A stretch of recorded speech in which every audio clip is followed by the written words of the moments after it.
Hello dear students, good morning to all of you. My dear friends, जैसा कि हम लोग क्लोज टेस्ट की सीरीज़ है, एक न्यू सीरीज़ और बहुत ही क्रूशियल सीरीज स्टार्ट किए हैं बच्चों की बढ़ती हुई डिमांड के कारण कि सर क्लोज टेस्ट के कुछ क्लूज़ दीजिए, कुछ कॉन्सेप्ट दीजिए जिससे क्लोज टेस्ट में काफ़ी प्रॉब्लम्स होती है, जिससे हम लोग कर पाएँ। तो माय डियर, हम लोगों ने क्लोज टेस्ट करने की 4 बेहद इम्पोर्टेंट और बहुत ही टेक्निकल 4 मिसाइल के बारे में डिस्कस किया था। उसमें से 2 मिसाइल के बारे में तो हमने पिछले वीडियोस में डिस्कस कर ही दिया है। आगे की जो 2 मिसाइलें हैं उसके बारे में आज हम लोग डिस्कस करते हैं। तो आज हम लोगों का पार्ट सेकंड होगा। जो बच्चे फर्स्ट ना देखें वो फर्स्ट वाला पार्ट ज़रूर देख लें, नहीं सेकंड वाले में कम समझ में आएगा। ठीक है, मैंने फर्स्ट में आपको डिस्कस ये किया था कि सबसे पहले जो पहली मिसाइल थी, हम लोगों को क्या करना था, read the passage slowly, carefully and thoroughly, try to understand क्या theme and tone of the passage. मतलब हम लोगों की जो सबसे पहली मिसाइल थी उसमें क्या था कि किसी भी पैसेज को बहुत धीरे धीरे पढ़ना है, सावधानी पूर्वक पढ़ना है और थॉरली पूरी तरीके से पढ़ना है। ऐसा हम क्यों करते थे? ताकि हम उस पैसेज की टोन और बैकग्राउंड या थीम को समझ पाएँ। टोन जो थी 3 टाइप्स की थी, positive tone, negative tone and neutral tone. हम सब के बारे में आपको डिस्कस किए थे कि पॉजिटिव टोन में क्या होता है और निगेटिव टोन में क्या होता है और न्यूट्रल टोन में क्या होता है। तो बच्चे ज़रूर पीछे का वीडियो देख लीजिएगा। फिर मैंने सेकंड मिसाइल जो बात की थी, reading the passage backward and forward, यानी फॉरवर्ड एंड बैकवर्ड रीडिंग के बारे में हमने सेकंड मिसाइल के थ्रू डिस्कस किया था और उसको बहुत ज़्यादा क्रूशियल साबित हुई थी। आज हम लोग सेकंड पार्ट में नेक्स्ट डिस्कस करेंगे थर्ड एंड फोर्थ मिसाइल के बारे में। तो जो हम लोगों की तीसरी मिसाइल थी वो क्या थी, आइए उसके बारे में पहले हम लोग डिस्कस करते हैं। तो जो आज देखिए पार्ट कौन सा है, ये क्लोज टेस्ट हल करने का ब्रह्मास्त्र।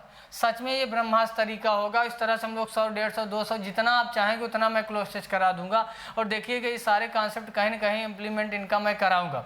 तो ये पार्ट सेकंड है, तो जो बच्चे ना देखे हों फर्स्ट वाला तो उसको देखिए, तब इसको देखिएगा। और डेली क्लोज टेस्ट की जो सीरीज होती है सुबह 7 AM पे, सुबह 7 AM पे आपको क्लोज टेस्ट की सीरीज मिलती है और जो लाइव की क्लास रहती है वो शाम को 8-10 PM पे। ठीक, तो शाम वाली क्लास में हम लोग वोकैब और ग्रामर की चीज़ों को सीख रहे हैं और सुबह वाले में हम लोग नॉन ग्रामेटिकल की चीज़ों को और उसमें क्लोज टेस्ट सीख रहे हैं। तो देखिए माय डियर फ्रेंड, तो तीसरी जो हम लोगों की मिसाइल थी वो क्या थी, इन्हेंस योर वोकैबुलरी सेक्शन, यानी वोकैब सेक्शन को क्या करिए, इन्हेंस करिए, बढ़ाइए इन हाई लेवल, एक उच्चतम बिंदु तक। मतलब वोकैब को बहुत ऊंचे लेवल तक बढ़ाइए। अगर आपको सच में क्लोज टेस्ट करना है और आपको नंबर भी सही चाहिए, 10 में से 10 या 10 में से 9 नंबर आपको चाहिए, तो वोकैब जो नॉर्मल वोकैब से काम नहीं चलेगा, वो हाई लेवल की वोकैब को क्या करिए, बढ़ाइए या इंक्रीज करिए।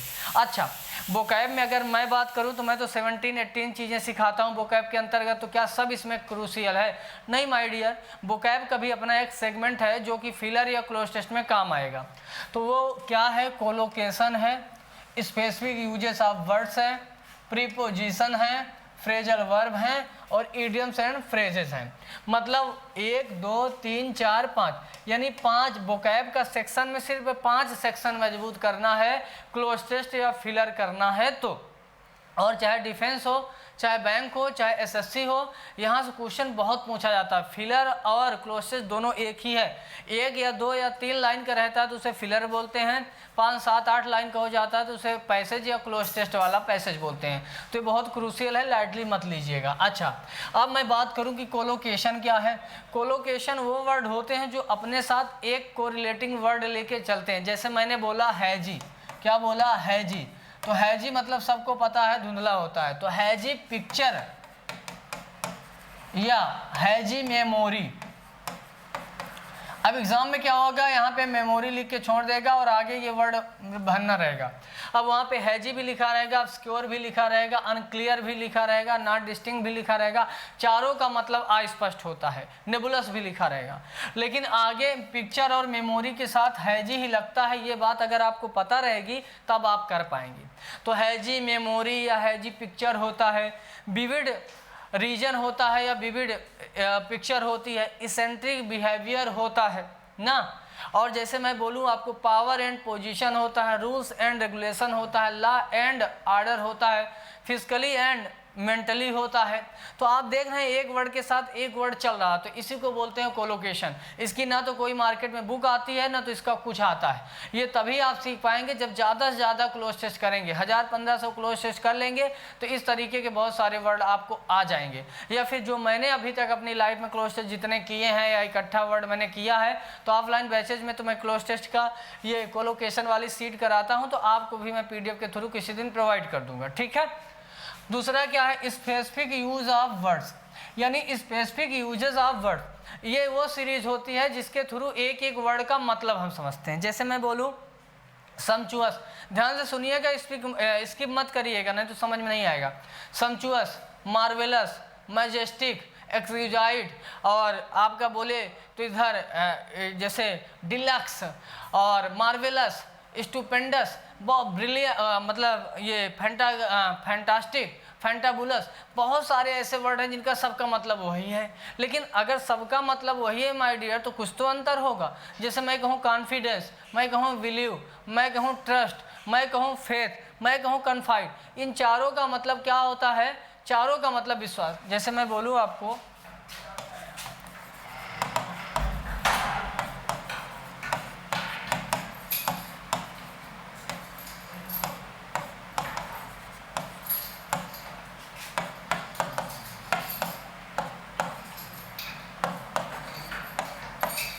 अब देखिए, बिलीव, कॉन्फिडेंस, ट्रस्ट, फेथ और कन्फाइड, चारों का हिंदी मतलब है विश्वास करना, ठीक है। चारों का क्या मतलब है? विश्वास से रिलेटेड है। अब सिनोनिम तो आपस में है चारों, लेकिन इनका अलग अलग यूजेस होगा ना। तो ये जो बिलीव होता है विश्वास, ये हम किसी दूसरे पे करते हैं। बिलीव विश्वास करना होता है, लेकिन अपने आप पे नहीं, किसी दूसरे व्यक्ति पे। और कॉन्फिडेंस जो होता है ये अपने आप पे विश्वास होता है। जो ट्रस्ट होता है ये किसी कंपनी या संस्था पे विश्वास करना होता है। और जो फेथ होता है ये भगवान पे विश्वास करना होता है। और जो कन्फाइड होता है उसको कहीं लगा सकते हैं। तो है तो पांचों का मतलब विश्वास से रिलेटेड, लेकिन अब सिनोनिम है पांचों। लेकिन अगर स्पेसिफिक यूजेस की बात करें तो पांचों वर्ड का अपना एक अलग अलग सेगमेंट है। जैसे एक्नॉलेज हो गया, जैसे एक्सेप्ट हो गया, जैसे कन्फेस हो गया, जैसे एडमिट हो गया। तो चारों का मतलब होता है स्वीकार करना, ठीक है। लेकिन कन्फेस होता है अपराध को स्वीकार करना, एडमिट होता है प्रस्ताव को स्वीकार करना, और आपका एक्सेप्ट होता है कोई प्रपोजल वगैरह को एक्सेप्ट कर लेना। एक्नॉलेज होता है किसी सत्य चीज़ को मान लेना, क्लियर। तो एडमिट होता है आपका प्रस्ताव वगैरह के लिए। तो माय डियर अगर आप देखें तो हर एक वर्ड का सिनोनिम तो एक वर्ड के कई हो सकते हैं, बट रिप्लिका बहुत रेयर केस में बनती है, इसीलिए तो वर्ड हैं। तो उसको बोलते हैं स्पेसिफिक यूज ऑफ वर्ड, यानी एक एक वर्ड का स्पेसिफिक यूज़ क्या है। यहाँ से बहुत सबसे ज़्यादा यहाँ से क्वेश्चन पूछा जाता है। फिर उसके बाद प्रीपोजिशन। प्रीपोजिशन तो आपको प्रीपोजिशन की एक बेसिक अंडरस्टैंडिंग होनी चाहिए कि बड़े प्लेस के लिए इन लगता है, छोटे प्लेस के लिए एट लगता है, बड़े टाइम के लिए इन लगता है, छोटे टाइम के लिए एट लगता है, सरफेस के लिए ऑन लगता है, रेसिपिएंट के लिए या डेस्टिनेशन के लिए टू लगता है, रीजन के लिए, पर्पस के लिए फार लगता है। ये छोटी छोटी चीज़ें आनी चाहिए। और दूसरा फिक्स प्रीपोजिशन आना चाहिए कि कॉम्प्लीमेंट के साथ आन आता है, कांग्रेचुलेट के साथ आन आता है, फोकस के साथ आन आता है, इंसिस्ट के साथ आन आता है, एम्बार्क के साथ आन आता है। तो यानी प्रीपोजिशन की ये अंडरस्टैंडिंग होनी चाहिए। फ्रेजल वर्ब क्या है? फ्रेजल वर्ब कुछ अलग नहीं है, कोई वर्ब है, मान लीजिए कोई वर्ब है, ठीक है। ये कोई वर्ब है लुक, लुक का मतलब होता है देखना, और इनटू लगा दें तो लुक इनटू का मतलब इन्वेस्टिगेट करना हो जाएगा, क्लियर। लुक इनटू का मतलब क्या होता है? इन्वेस्टिगेट करना हो जाएगा।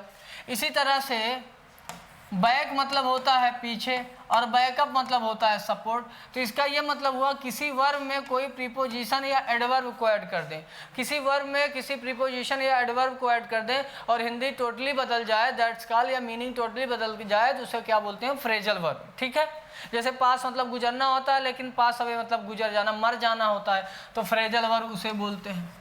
ईडियम्स क्या होते हैं? ईडियम्स और प्रोवर्ब्स आप लोग सुने होंगे। जैसे ईडियम्स एट लास्ट होता है ना, एट लास्ट होता है, तो एट लास्ट ये दो वर्ड मिल के एक हुआ है, एट आल हो गया, तो ये ईडियम हो गए।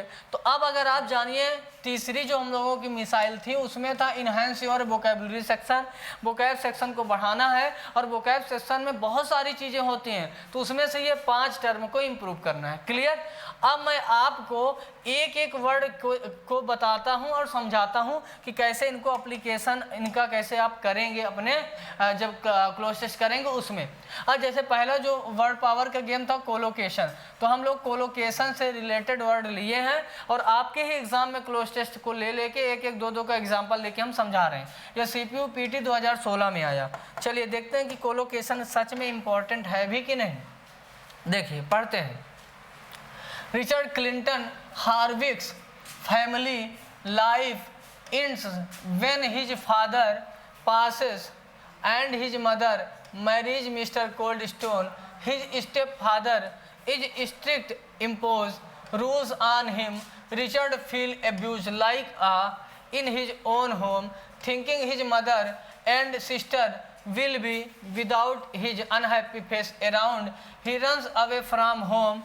Unfortunately, his mother and sister are heartbroken when they pass away. Richard inherits the house and the estate. ये हम लोगों ने पढ़ा। और अगर इसमें देखें तो हम लोगों के पास जो तीसरा ये फिलर है, ठीक है, तीसरा इसमें क्या लिखा है, रूल्स। क्या लिखा है, रूल्स। और ऑप्शन की बात करें तो स्ट्रिक्ट, लेनियंट, सप्रेसिव, प्लाइंट। प्लाइंट का मतलब लचीला होता है, सप्रेसिव का मतलब दमनकारी होता है, लेनियंट का मतलब उदार होता है और स्ट्रिक्ट का मतलब होता है कठोर या कड़ा।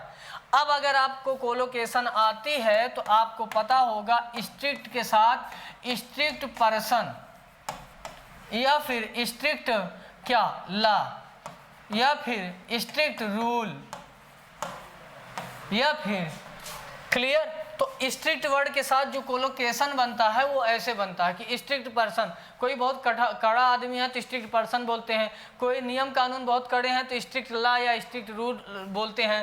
तो यहाँ रूल्स लिखा था और ये स्ट्रिक्ट यहाँ लिखा था। अगर हमको कोलोकेशन आती होती तो हम बिना इसको पढ़े ये ऑप्शन लगा देते। तो ये कोलोकेशन का देखिए कितना बड़ा एडवांटेज है कि अगर अच्छे से वर्ड पावर में कोलोकेशन तैयार है तो बहुत ईजिली हम लोग सॉर्ट आउट कर सकते हैं। आगे चलते हैं, कुछ और एग्जाम्पल देख लेते हैं। अभी दो तीन एग्जाम्पल के थ्रू करा रहे हैं, बाकी पैसेज जब हम लोग बहुत ढेर सारा करेंगे तो आप खुद ही अप्लाई करना सीख जाएंगे। अगला देखिए, one fine morning a man knocked at the doors of the home for the age run by nuns. He told the nun in charge that as he was to Delhi, he wanted to leave his servant maid to the of the nuns. He assured the nun, sending some money every month. She was an orphan. The nun, her saying that she had got an excellent master. अगर हम इस passage को पढ़ें तो ये कब आया था, ये आया था LDC 2013 में। अब यहाँ पे क्या लिखा है, मैन लिखा है, ठीक है। और पहले ऑप्शन में क्या है, नाइस। नाइस मतलब अच्छा होता है, नाइस मौसम वगैरह के लिए लगाते हैं या बात वगैरह के लिए। गुड मतलब भी अच्छा होता है, गुड किसी चीज़ की क्वालिटी होती है और इंसान के लिए भी बोल देते हैं। जेंटल, जेंटल मतलब विनम्र या सभ्य होता है। और बैड मतलब गंदा या बुरा होता है। अब अगर आपको कोलोकेशन आती है ना तो आपने पढ़ा होगा कई दफ़ा बचपन से ही कि जेंटलमैन होता है। जेंटलमैन, गुड मैन नहीं बोलते नॉर्मली, बैड मैन नहीं बोलते, नाइस मैन नहीं बोलते, जेंटलमैन बोलते हैं। तो मैंने यहाँ पे लिखा था जेंटल, हमें ऑप्शन से मिला। हिंदी क्या है, लॉजिक क्या है, राम जाने। लेकिन अगर कोलोकेशन पता है कि जेंटल के साथ मैन लगता है तो ये सेकेंड में आंसर आपका होगा। क्लियर। आइए कुछ और टर्म देख लेते हैं। बेसिक अंडरस्टैंडिंग हम आपकी बना रहे हैं जिससे फिर हम लोग करें तो ज़्यादा से ज़्यादा चीज़ें क्लियर हो पाएँ। अगला जो है हम लोगों का पैसेज वो CGL Tier 2 2013 में आया है, मेंस में। पढ़ते हैं। Tennis is a game that gives one plenty of exercise. It develops of eye and limb and the brain to into a few set of tennis keep one physically and fit, but for the indoors chess is the queen of games. People say chess is a game because only two can play. अब अगर हम इसको देखें तो यहाँ पे लिखा है फिजिकली और एंड से जुड़ा है, फिजिकली एंड। अब अगर आपको पता हो तो मूवमेंट मतलब गति होता है, ठीक। अच्छा, चौथे में देखना था, इंटेलेक्चुअलिटी मतलब होता है बुद्धिमत्तापूर्ण, इमोशनली मतलब भावुकतापूर्ण, मेंटली मतलब होता है मानसिक रूप से, और लॉजिकली मतलब तर्क रूप से।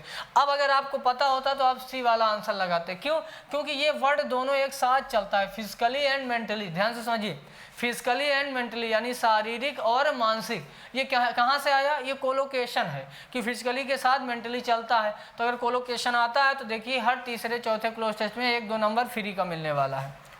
तो इसका आंसर मेंटली होगा। अब हम लोगों ने क्या किया, हम लोगों ने 2-3 एग्जाम्पल देख लिए कोलोकेशन के। अब आइए कुछ एग्जाम्पल देख लेते हैं स्पेसिफिक यूज ऑफ वर्ड्स, यानी हर एक वर्ड का अपना स्पेसिफिक यूज कहाँ है। तो ये सीजीएल टायर 1 2018, इसीलिए मैं एग्जाम का लेके चल रहा हूँ कि सब एग्जाम के आए हुए हैं, तो आप देख लीजिए। मैं 20-20 क्या 50-50 एग्जाम्पल दे सकता हूँ एक ही से, लेकिन अभी समझाना है तो 2-2 3-3 लेके चल रहा हूँ। बाकी एग्जाम का ही मैं पूरा कराऊंगा, तो आप खुद ही देखिएगा कि मैं जो 4 कॉन्सेप्ट बताया हूँ वो सच में कारगर है कि नहीं। तो आइए पढ़ते हैं। लिखा है, telling someone something that ki you admire about them can be called a random act kindness. It takes almost no yet it pay enormous dividend. Many people their entire lives wishing that others would them. Exceptions are more from family and friend. Even compliments from strangers feel good if they are genuine. अब ध्यान से अगर आप देखें तो हम लोगों को स्पेसिफिक वर्ड की बात करनी थी, ठीक है, स्पेसिफिक वर्ड की बात करनी थी। इसमें अगर देखें आप तो चौथे ऑप्शन में, तो यहाँ पे क्या भरना था, चौथे ऑप्शन में हम लोगों को भरना है। अब चौथा ऑप्शन आप बहुत मुश्किल से कर पाएंगे। क्यों? क्योंकि कन्फेस का मतलब, एक्नॉलेज का मतलब, कंसीड का मतलब, एडमिट का मतलब, इन चारों वर्ड का मतलब कहीं ना कहीं क्या है, स्वीकार करना, या कोई चीज क्या करना, मानना। ध्यान दीजिएगा। अब हिंदी से या मीनिंग से तो आप गेस ही नहीं कर पाएंगे, लेकिन अगर आपको पता हो कि कन्फेस का यूज गिल्ट के लिए यानी अपराध के लिए, एक्नॉलेज का यूज ट्रुथ के लिए, सच्चाई के लिए, और कंसीड का यूज होता है अनविलिंगनेस की तरह, और एडमिट का मतलब प्रपोजल के लिए, तब आप कर पाएंगे। मतलब कन्फेस होता है किसी अपराध को स्वीकार करना, एक्नॉलेज होता है किसी सच्चाई को स्वीकार करना, कंसीड होता है बिना मन से कोई चीज मान लेना, बिना मन के अनविलिंगनेस होके, और एडमिट का मतलब होता है किसी प्रस्ताव को मान लेना या स्वीकार करना। तो इन चारों में ये अंतर है चारों सेम, सिनोनिम चारों। अब पैसेज में अगर बात हुई होगी अपराध की तो ये लगेगा, पैसेज में बात हुई होगी सच्चाई की तो ये लगेगा, पैसेज में बात हुई होगी कोई व्यक्ति अनमने तरीके से कोई मान रहा है चीज़ तो ये लगाइएगा, प्रपोजल लिखा होगा तो ये लगेगा, कोई ना कोई होगा जरूर इसमें। तो ये अंतर है इसमें। तो इस बातों का ध्यान रखिएगा। ये किसके थ्रू चीज़ें क्लियर होंगी, स्पेसिफिक वर्ड्स ऑफ यूजेस के थ्रू। तो कोलोकेशन भी आपने सीख लिया, स्पेसिफिक वर्ड भी सीख लिया। आइए कुछ और एग्जाम्पल देख लेते हैं। अगला एग्जाम्पल सीजीएल टायर 1 2018 का है। इसमें क्या है पढ़िए। Eager to control the South Atlantic the British navy had tasked admiral Byron setting an island of the South American coast ships could resupply and then finding an alternative to the East Indies. After rounding the trip of South America, Admiral Byron confronted the world's body of water, the endless Pacific Ocean. After a month of empty blue horizon, a tiny island, Byron joyously described the island's beautiful appearance, surrounded by the beach of finest white sand and covered with tall trees. अब अगर आप देखें तो ये तो था आपका passage. अब यहाँ पे बात करें माय डियर, तो ये तीसरे ऑप्शन में देखिए, रूट, रोड, पाथ, मीन्स। इन तीनों का अगर हिंदी मतलब देखें चारों का, तो इन सब का एक कॉमन मीनिंग हुई रास्ता। क्या हुई? रास्ता। अब जो रूट होता है, ये जो रूट होता है ये पगडंडी टाइप का होता है। रोड जो होती है वो नॉर्मली ब्रॉड होती है। पाथ जो होता है वो जंगल वगैरह के सेंस में लगाते हैं, और मीन्स जो होता है वो इंस्ट्रूमेंट के लिए लगता है, साधन वो वाला। तो ये चारों वर्ड का अपना अलग अलग यूज़ है, हिंदी में चारों का समान है। अब पैसे में जिस चीज़ की बात की गई होगी उसके अकॉर्डिंग लगेगा। तो ये आपके क्या है, स्पेसिफिक यूजेस ऑफ वर्ड, यानी वर्ड पावर की सही समझ होगी।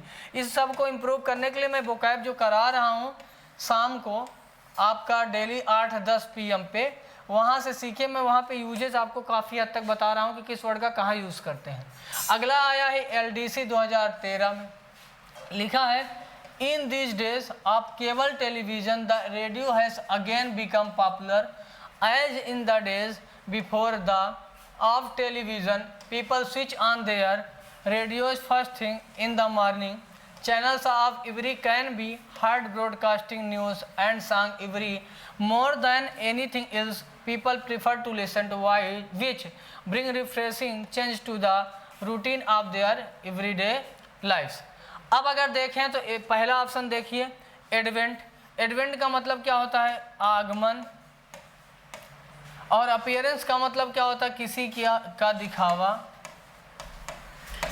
जेनेसिस का मतलब होता है उत्पत्ति, और बर्थ का मतलब जन्म। अगर इसमें ध्यान से देखें ये LDC 13 में आता है, एडवेंट का मतलब भी कहीं ना कहीं जन्म है, बर्थ का भी मतलब जन्म है, जेनेसिस का मतलब भी जन्म है। लेकिन एडवेंट का जो जन्म है, आगमन, वो किसी चीज़ का, जैसे बसंत ऋतु का आगमन होता है, गर्मी का आगमन होता है। और बर्थ किसी बच्चे का क्या होता है, बर्थ होता है। और जेनेसिस किसी चीज़ की उत्पत्ति होती, पृथ्वी वगैरह की जेनेसिस हुई थी। तो ओवरऑल जेनेसिस, एडवेंट, बर्थ सब सिनोनिम है, लेकिन स्पेसिफिक यूजेस के आधार पे इनमें क्या है, कहीं ना कहीं एक डिफरेंट है, एक डिफरेंस आ गया। ठीक है, अभी मैं आपको क्लोज टेस्ट करना नहीं सिखा रहा हूँ कि अभी सब वर्ड को कैसे कैटेगराइज करेंगे, कैसे एलिमिनेट। अभी मैं सिर्फ आपको 4 कॉन्सेप्ट दिया हूँ और 4 कॉन्सेप्ट का एप्लीकेशन दिखा रहा हूँ कि देखिए कैसे कैसे इसको करना है, वही चीज़ फोकस कर रहा हूँ। बाकी कल से जो क्लास होगी उसमें पूरा पैसेज हम लोग डील करेंगे। तो आगे इन चारों को अच्छे से सीख लेंगे तभी तो कर पाएंगे। अगला देखिए, अगला कुछ क्वेश्चन देख लेते हैं प्रीपोजिशन के थ्रू कि प्रीपोजिशन से रिलेटेड क्वेश्चन कैसे पूछे जाते हैं। आइए देखते हैं। लिखा है Canada is 3 times the size of India, its population is only about 26 million, the average of population is less than 3 person per square kilometer. Canada, the distribution of population is highly, nearly 80% of people in a narrow belt less than 3000 kilometer wide along the southern border. The rest of the country has a very sparse population due to the excessive cold. अब अगर इसमें देखें तो preposition से related question दिया गया है, preposition से रिलेटेड क्वेश्चन दिया गया। अब देखिए तीसरे में लिखा एट, इन, ऑन, इनटू, ये चारों प्रीपोजिशन है। इनका यूज़ हम लोग करते हैं बिग के लिए, बिग प्लेस के लिए। ये ऐड का यूज़ हम लोग कहाँ करते हैं, ऐड का यूज़ हम लोग स्मॉल प्लेस के लिए करते हैं, स्मॉल प्लेस। इनका हम लोग बिग प्लेस के लिए करते हैं। ऑन का हम लोग यूज़ सरफेस के लिए करते हैं। इनटू का यूज़ हम लोग मोशन के लिए करते हैं ना। है सब प्रीपोजिशन, है सब प्रीपोजिशन। जैसे मैं बोलूँ ही जम्प्ड इनटू द रिवर, तो यहाँ पे मोशन हुआ तो इनटू लगा। This book is on the table, table पर है, यहाँ पे क्या है, सरफेस को टच कर रही है तो ऑन लगा। फिर मैं कहूँ ही लिव्स इन इंडिया, वह इंडिया में रहता है, बड़ा प्लेस है तो इन लगा। फिर मैं कहूँ he lives at at local city, मैं ऐसे बोलूँ he lives at Shankargarh in India, तो छोटे शहर के लिए हमने एट लगाया और बड़े शहर के लिए क्या लगाया, बड़ी सिटी के लिए इन लगाया। तो आप अगर बात करें तो छोटे प्लेस के लिए एट लगाएंगे, बड़े प्लेस के लिए इन लगाएंगे, ऑन लगाएंगे सरफेस के लिए, इनटू लगाएंगे मोशन के लिए। चारों प्रीपोजिशन है, ठीक है, लेकिन अंतर है। तो अब यहाँ पे देखिए, यहाँ पे जो भी आपको लगे कि बड़ा शहर है, छोटा शहर है, तीसरे में देखिए कनाडा बड़ा शहर है तो इन लगेगा। तो प्रीपोजिशन में ऐसे ही रह आएगी कि बेसिक अंडरस्टैंडिंग प्रीपोजिशन की हो। आइए कुछ और देखते हैं। अगला जो है क्वेश्चन ये आया सीपीओ मेंस में 2015 में, लिखा है internet known as the net it the network computers sparing the internet is a global of computers that allow individual to communicate one another. अब बात करें अगर इसमें, तो एक क्वेश्चन तो आपको यहाँ पे मिल जाएगा, ये बी वाला ऑप्शन। सिंस प्रीपोजिशन है, ये टाइम को दिखाता है। से ये आप प्रीपोजिशन है, ये क्या दिखाता है, रिलेशन को दिखाता है। का के की हिंदी आती है पोजीशन को, और ऑन मतलब सरफेस। अब यहाँ पे क्या लिखा है सेकंड में, ऑफ कंप्यूटर, तो यहाँ ऑफ आएगा। कंप्यूटर का नेटवर्क, तो पोजीशन चाहिए। अगर पोजीशन चाहिए तो ऑफ लगेगा, सरफेस दिखाना है तो ऑन लगेगा, टाइम दिखाना है तो सिंस लगेगा। है ये तीनों प्रीपोजिशन, लेकिन तीनों का यूज़ अलग है। और लास्ट वाले में देखें तो कम्युनिकेट मतलब होता है बातचीत करना, और इसके साथ फिक्स प्रीपोजिशन है, जिससे करेंगे तो उसके लिए विद लगेगा। तो लास्ट वाले में आप ना तो आउट लगाएंगे, ना तो अंडर लगाएंगे, ना तो फार लगाएंगे, विद लगाएंगे। तो आप देखिए कि प्रीपोजिशन की समझ होगी तो हर क्लोज टेस्ट में 2-3 क्वेश्चन आपको फ्री में मिल जाएगा। अभी मैं सिर्फ आपको कॉन्सेप्ट दे रहा हूँ, स्किप मत करिएगा, एक एक चीज़ समझिए। बाकी कल से हम लोग एक एक क्लोज टेस्ट करेंगे इन्हीं कॉन्सेप्ट के through.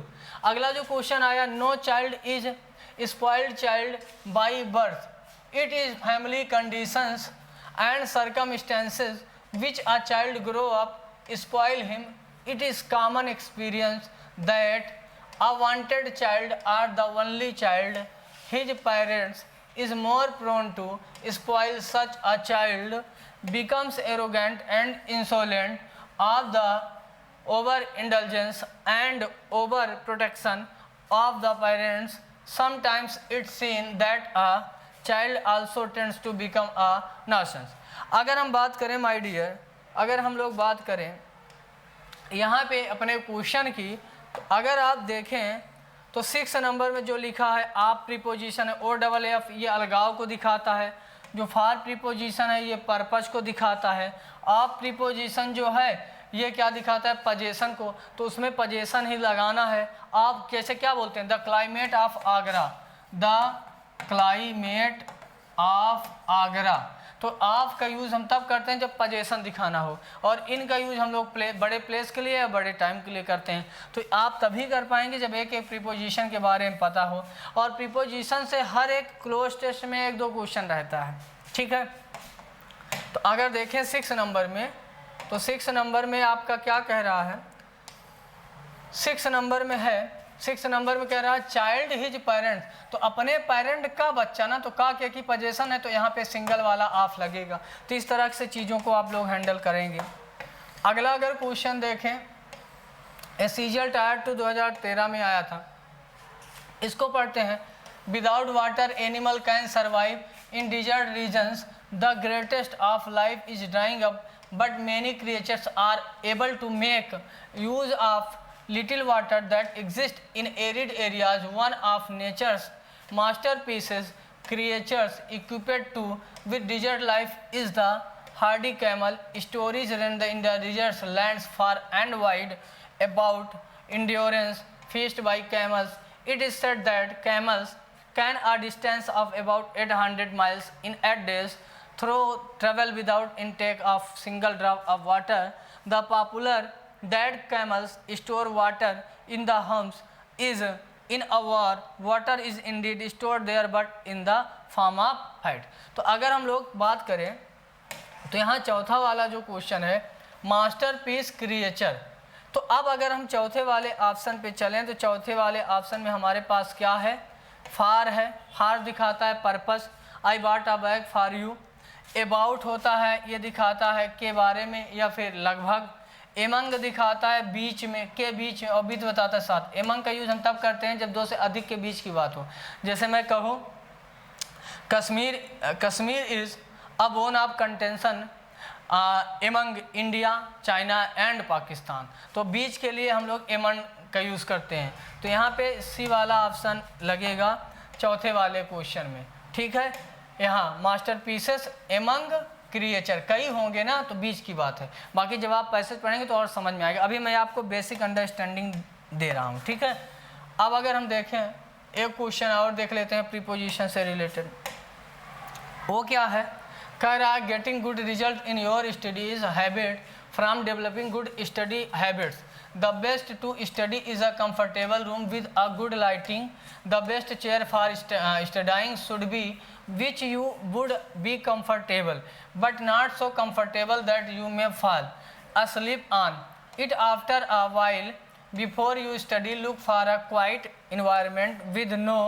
If you find your home too noisy for studying, try the library or community center.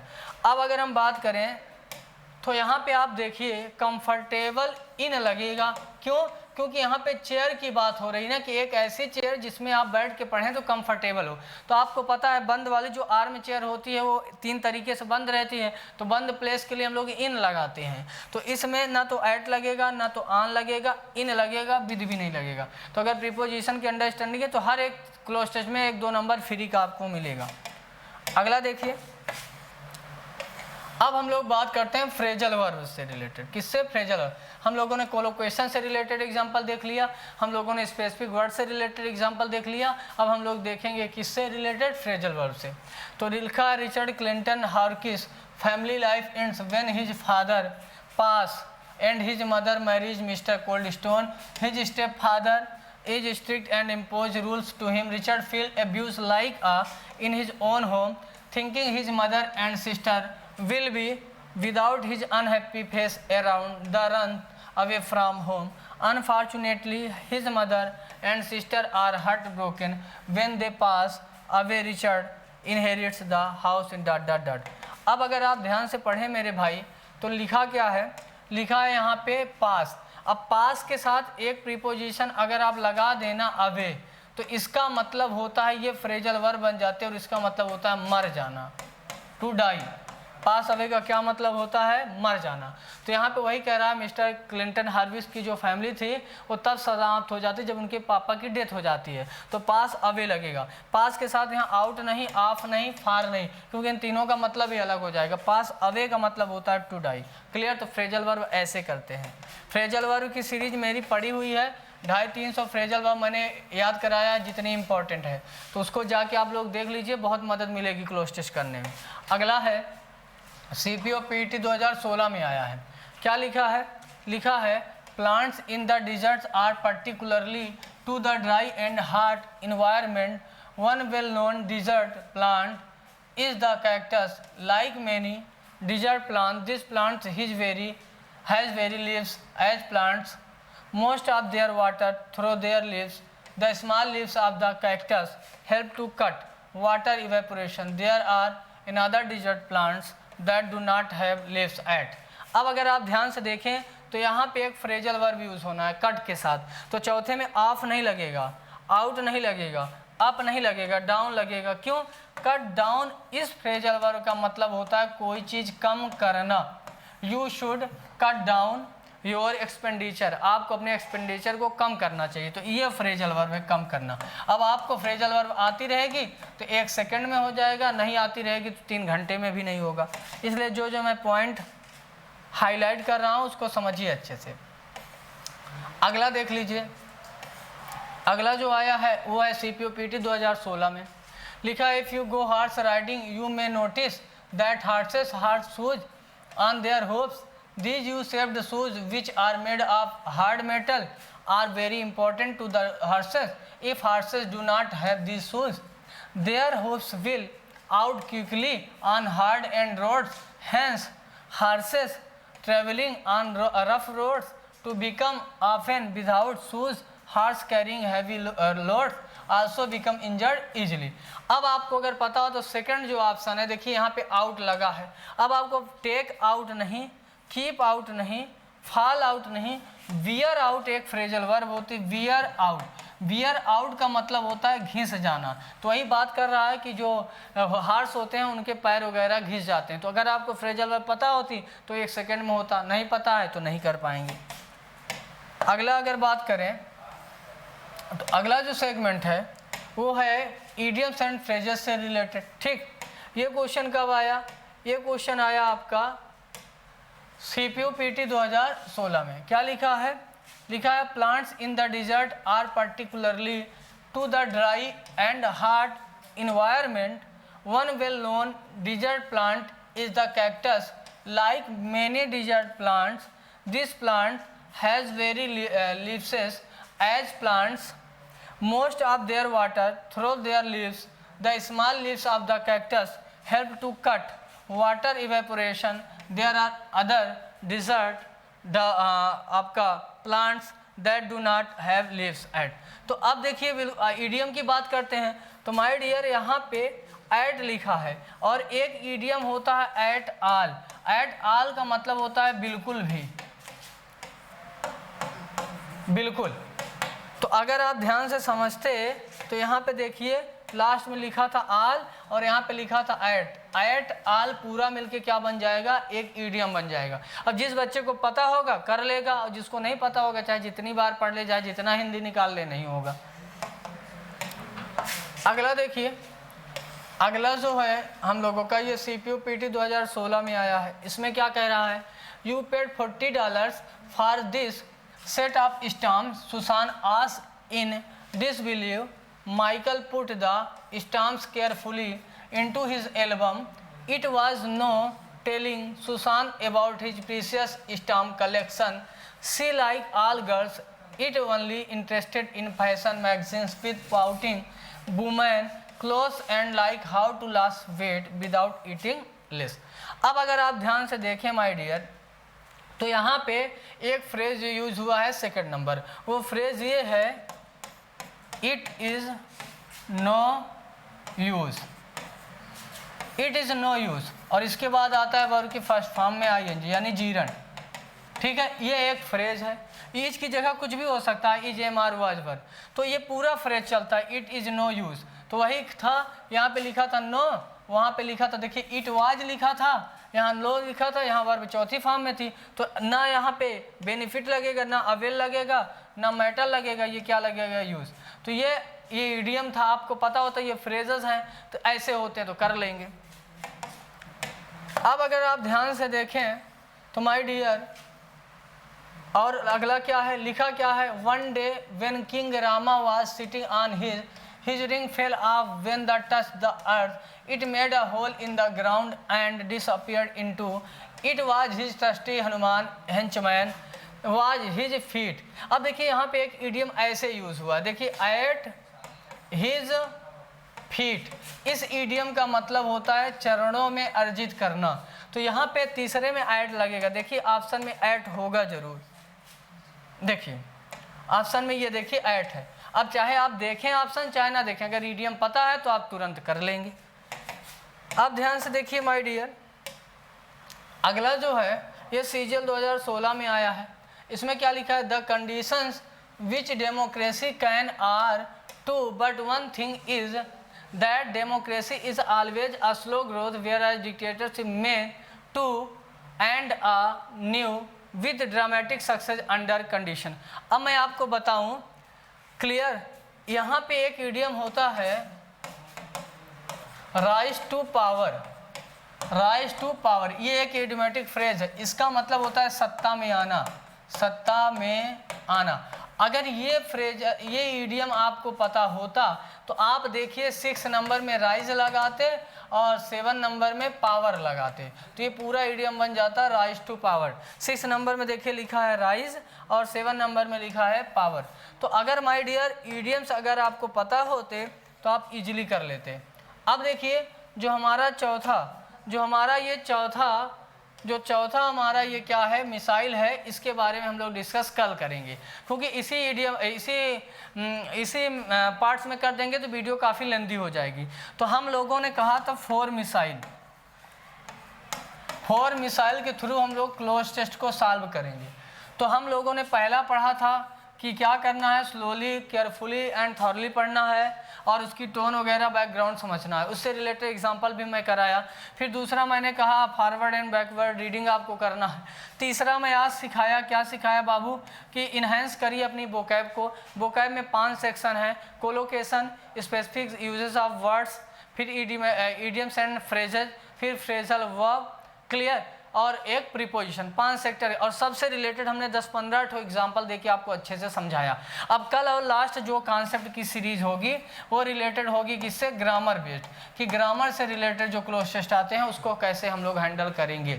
तो इस 3 सीरीज के थ्रू जब आप अच्छे से कॉन्सेप्ट पढ़ लेंगे तो हम डेली आपको 2-2, 3-3 क्लोज टेस्ट कराएंगे और आपको तुरंत हम रिमाइंड कराएंगे, देखिए यहाँ पे लगाया मैंने तीसरी मिसाइल, यहाँ पे लगाया मैंने दूसरी मिसाइल, ठीक है।